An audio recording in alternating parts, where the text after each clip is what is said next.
राजधानी दिल्ली के पालम में उसका भी सबकी तरह एक परिवार था। घर में 2 बहनें थीं, माता पिता और बुजुर्ग दादी थीं, लेकिन उसने एक झटके में अपने पूरे परिवार को खत्म कर दिया। घर का चिराग ही अपने परिवार को लील गया। सभी के गले और छाती पर चाकू से इतने वार किए जब तक सबकी मौत नहीं हो गई।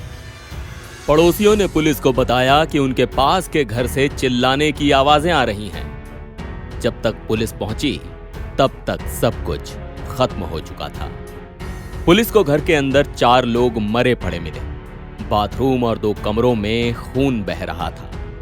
वारदात को अंजाम देने के बाद आरोपी ने घर के शाफ्ट के जरिए कूदकर भागने की कोशिश की, मगर उसे पकड़ लिया गया। आरोपी के नशे में होने की बात के अलावा ये बात भी सामने आ रही है कि वो पहले भी अपने कर्मों के चलते जेल जा चुका था।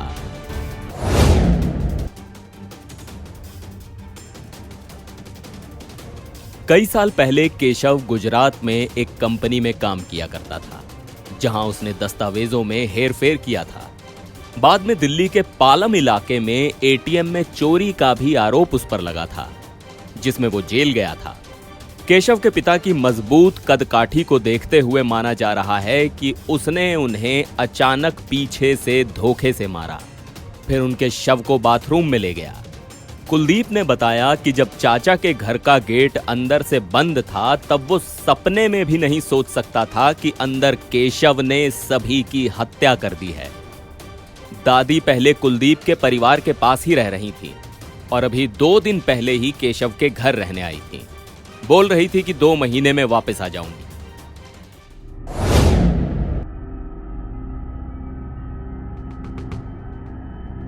पालम थाना इलाके के राजनगर पार्ट 2 में हुई एक ही परिवार के 4 लोगों की हत्या मामले में परिजनों का कहना है कि गिरफ्तार आरोपी केशव नशे का आदी और बेरोजगार था।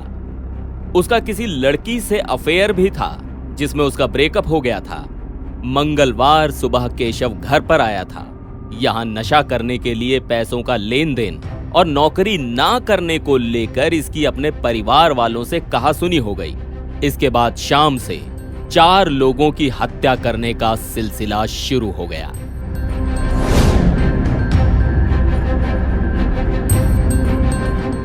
परिजनों का कहना है कि लगता है कि केशव ने सबसे पहले सोती हुई दादी को शायद गला घोंट कर मारा। फिर रात करीब 7 से 8 के बीच उसके पिता दिनेश जॉब से घर आए।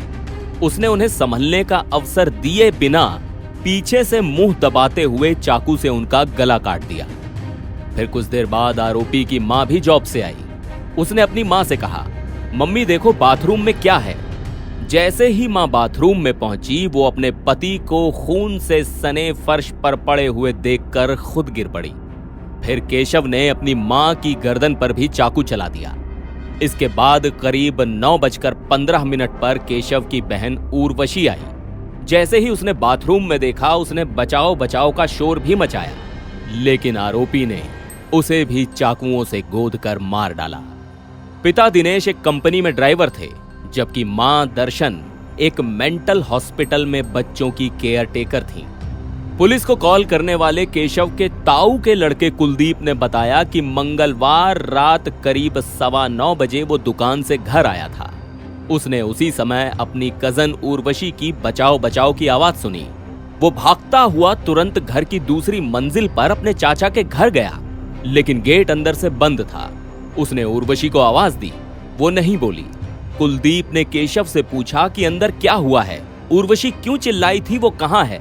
केशव ने कहा कि तू चला जा, ये हमारे घर का मामला है, तेरे से क्या मतलब। कुलदीप ने कहा कि तू भी तो मेरा परिवार है। इसके बाद 5-10 मिनट तक सब शांत रहा। फिर एकदम से धड़ाम की आवाज आई। लगा कि घर के बीच में से शाफ्ट से कोई नीचे कूदा है। वो भागकर नीचे गया, जहां केशव अपने पिता के स्कूटर से भागने की कोशिश कर रहा था, लेकिन उसने उसे पकड़ लिया। फिर पुलिस को कॉल की।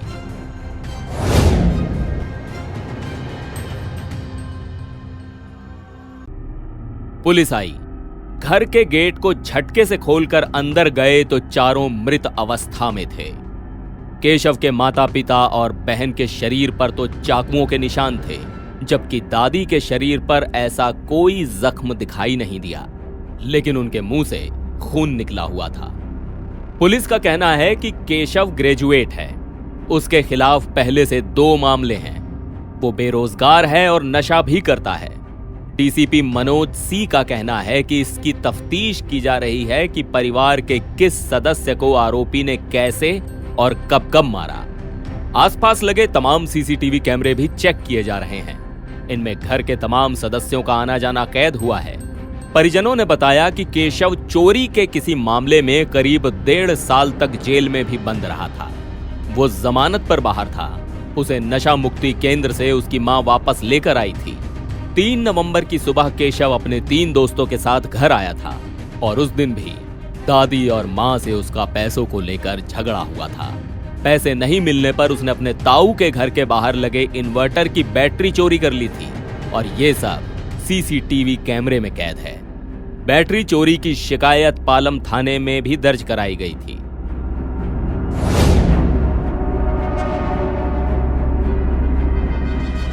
इस घर में 4 किराएदार रहते हैं, लेकिन वारदात के बाद से सभी डर कर अपने अपने फ्लैट में ताला लगाकर अपने परिचितों के घर चले गए। कुलदीप का कहना है कि वो धमकी देकर गया है कि जेल में मैं कितने समय रहूंगा, 10 या 15 साल, वहां से आने के बाद तुम सभी को मारूंगा। परिजनों ने बताया कि उर्वशी ने नोएडा स्थित एमिटी से फिजियोथेरेपी में ग्रेजुएशन किया था। उसका अभी 11 नवंबर को ही रिजल्ट आया था, जिससे पूरे परिवार में सब बहुत खुश थे। वो आगे और पढ़ना चाहती थी। मूल रूप से मेरठ जिले का रहने वाला यह परिवार 40 साल से भी अधिक समय से यहां रह रहा था। पुलिस जीप में बैठते वक्त केशव ने वहां खड़े लोगों को धमकाते हुए कहा कि यहां क्या देख रहे हो, क्यों भीड़ लगा रखी है, अपने अपने घर क्यों नहीं जाते। एनबीटी ऑनलाइन की रिपोर्ट।